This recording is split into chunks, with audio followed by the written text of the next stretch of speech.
5 قبروں کے چشم دید حالات نے ایک گنہگار نوجوان کو توبہ پر آمادہ کر دیا۔ ایک جوان آدمی بہت غمگین خلیفہ عبد الملک کے پاس آیا اور خلیفہ عبد الملک نے اس کے رنج و غم کی وجہ پوچھی تو غمزدہ نے کہا کہ میرے گناہ بہت زیادہ ہیں، میرے گناہ بہت ہیں، اس گناہ کی وجہ دیکھو کیسا معاشرہ بزرگوں نے بنایا تھا کہ اس زمانے میں اگر کوئی گناہ کر لیتا تو اتنا ٹینشن میں آتا، آج تو گناہ کر کر کے بھی بے حس ہو رہا۔ یہ اس معاشرے کا اثر تھا کہ اگر گناہ ہو گیا تو اس قدر ندامت، اس قدر شرمندگی ہے کہ پاگل ہو رہا ہے۔ اور بادشاہ کے پاس آیا تو بادشاہ نے اس کو تسلی دینے کے لیے کہا ارے بھائی تیرا گناہ بڑا ہے کہ آسمان بڑا ہے؟ اس نے کہا نہیں میرا گناہ تو آسمان سے بھی بڑا ہے، کتنا گنہگار سمجھنا۔ پھر اس نے بادشاہ نے کہا اچھا بتا تیرا گناہ بڑا ہے کہ عرش بڑا؟ اس نے کہا میرا گناہ عرش سے بھی بڑا۔ تب بادشاہ نے اور تسلی دینے کے لیے کہا اچھا بتا تیرا گناہ بڑا ہے کہ اللہ کی رحمت بڑی؟ اب وہ چپ ہو گیا، اللہ کی رحمت تو سب سے بڑی۔ خیر پھر بادشاہ نے پوچھا کہ کیا قصہ تیرا، کیا گناہ ہے؟ تب اس نے بتایا اصل میں میری عادت یہ تھی کہ میں مرنے کے بعد مردوں کو بھی ننگا کر دیتا تھا، چند پیسوں کی لالچ میں کفن کھینچ کے بیچ دیتا۔ یہ اب اس کو احساس ہوا اتنا بڑا پاپی تھا۔ پھر بادشاہ نے پوچھا اچھا کیا تو نے جو قبریں کھولی تو کیا کیا دیکھا؟ کہا 5 قبروں کے حالات جو میں نے دیکھے تو دہل گیا اور میں ایک دم پکی توبہ کرنے پر آ گیا۔ تو بادشاہ نے 5 قبروں کے حالات پوچھے اور سنا رہا ہوں، اس کو یاد کر لو میاں، بار بار اس کو خود بھی اپنے نفس کو بھی کہو اور امت کو بھی سناؤ۔ آج ہم لوگ جو ہے نا معارف القرآن میں وہ کتابوں میں خود تفسیر میں مطالعہ کر کے بس یوں بھر کے لے گئے، یوں کر کے چلے آئے، آگے اس سے کچھ اپنا اثر نہیں ہے۔ یہ معارف القرآن، اصلاحی خطبات، یہ سب 2-4 کتابیں ہیں، اس میں سے ٹھیک ہے ارے بھائی کچھ اپنا بھی اثر نہیں۔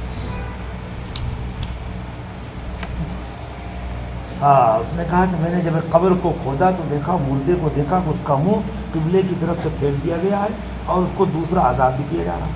میں ڈر کر وہاں سے لوٹنے لگا، بھاگنے لگا تو غیب سے ایک آواز آئی کہ تو اس مردے سے کیوں نہیں پوچھتا کہ وہ اس عذاب میں کس وجہ سے گرفتار ہے؟ میں نے جواب دیا کہ میرے کے اندر پوچھنے کی ہمت نہیں۔ چنانچہ پھر غیب سے آواز آئی کہ یہ وہ شخص ہے جو نماز کو حقیر سمجھتا تھا، اس لیے اس کو۔ آج سوچو ہمارا نماز کے ساتھ کیا معاملہ ہے۔ آپ یہاں سے بنگلور جاتے ہیں بس میں تو نماز چھوڑ دیتے ہیں۔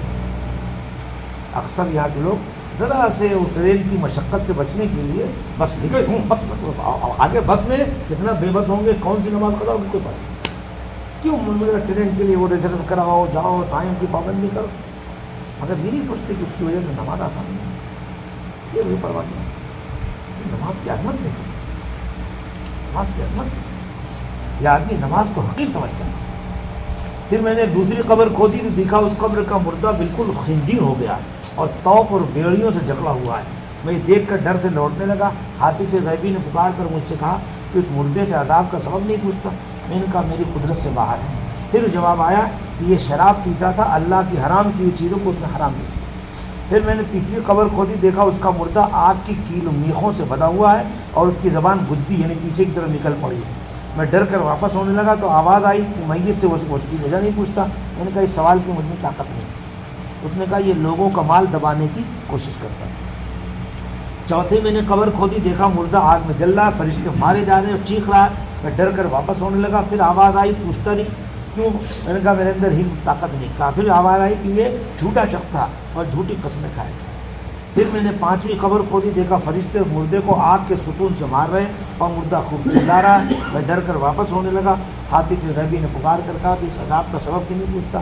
میں نے کہا میرے اندر طاقت نہیں۔ پھر جواب آیا کہ یہ کھلاڑی شخص تھا، شطرنج وغیرہ کھیلا کرتا تھا، حالانکہ اللہ کے رسول نے اس سے منع کیا۔ اللہ تعالی ہم سب کو معاف فرمائے۔ بھائی فکر آخرت کر لو اور جو غفلت کو دور کرنے کے اعمال بتائے گئے اس کو اختیار کرو، اپنے لیے بھی، گھر والوں میں بھی۔ ہر گھر کے اندر ہر گھر کے ذمہ دار کو چاہیے کہ ذکر اور کتابی تعلیم کا ماحول بنائے، ورنہ گھروں میں آپ چین سے نہیں رہ سکتے۔ لعنت پڑھتے پڑھتے پڑھے گی، پھر گھر میں مارا ماری لڑائی جھگڑے ہوں گے، پھر آپ کا گھر جہنم کا نہیں ہوگا۔ اپنے گھر میں چین سکون چاہتے ہو، کتابی تعلیم کو، کتابی تعلیم سے فکر کا قبلہ درست ہوگا، سوچ صحیح بنے گی، اور یہ ذکر سے عمل کی طاقت درست ہے۔